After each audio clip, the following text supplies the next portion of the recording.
Olá, alunos, tudo bem? Hoje nós vamos para a aula 2, a importância do historiador e das fontes históricas. Antes disso, vamos fazer uma revisão do que foi a aula anterior. Na aula passada, nós vimos a importância da história para compreender as sociedades passadas e também fazer uma relação com o presente, se existiram rupturas e permanências. Nós também vimos na aula passada sobre a noção de tempo, né? Que lá atrás, em sociedades antigas, eles já desenvolviam práticas relacionadas ao tempo, como aconteceu com o calendário. Toda a referência, toda a influência que nós recebemos dessa noção de cronometrar o tempo, ela está extremamente relacionada ao passado. E também a importância desses calendários para dividir a história. E ainda também faz a referência com relação às idades. Idade antiga, idade média, idade moderna e idade contemporânea.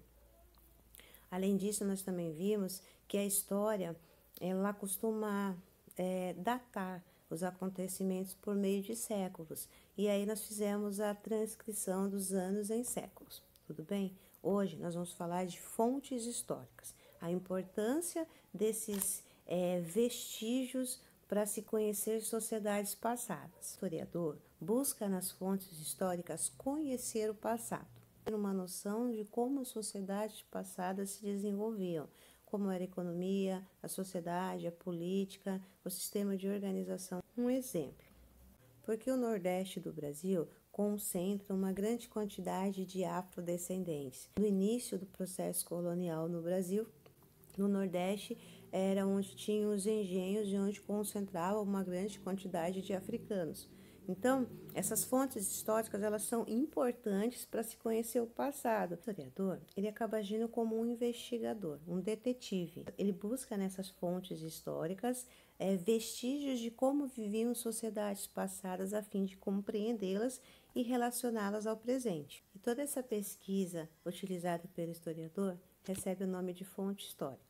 As fontes históricas, elas são classificadas entre materiais e imateriais.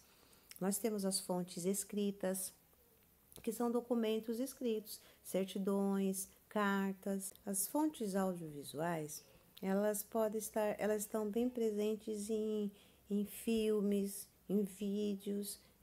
Eu escuto e eu visualizo aquele determinado documento. Às vezes um próprio vídeo de vocês, um vídeo do seu aniversário de um ano, ele é uma fonte histórica audiovisual. Fontes visuais, é tudo que eu consigo visualizar, como por exemplo uma fotografia. Sabe aquela fotografia de um ano que você tem aí? Então, ela é um documento, ela é uma fonte histórica visual. Fontes orais, como entrevistas, relatos, sociedades passadas que não desenvolviam escrita, muitas dessa pesquisa historiográfica, ela também foi fundamentada em fontes orais. Materiais, é tudo que é um material, é tudo de concreto que eu pego, como por exemplo as moedas antigas. Nós também fazemos a história, né? Nós estamos construindo também a história, somos agentes ativos e participativos de todo esse processo histórico. Então você também faz história. Sabe a fotografia que você tem aí de um aninho? É uma fonte histórica visual, tá bom? Agora eu vou passar para vocês algumas atividades e no final da aula tem a comanda das atividades para serem feitas em casa, tá bom? Por exemplo, essa imagem que eu vou mostrar para vocês, que fonte histórica ela é? Ela é material, ela é visual, escrita, oral? Veja aí. Muito bem. Se você falou que ela é visual, ok. Essa próxima imagem, que tipo de fonte histórica ela é? Vou dar um tempinho para vocês pensarem.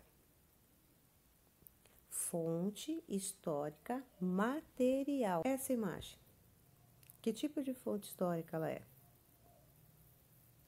Fonte histórica visual. Nós buscamos nessa aula refletir sobre a importância do historiador, mas também do uso dos instrumentos para analisar o passado, como as fontes históricas. E aí nós destacamos as fontes visuais, orais, materiais, audiovisuais. Tudo bem?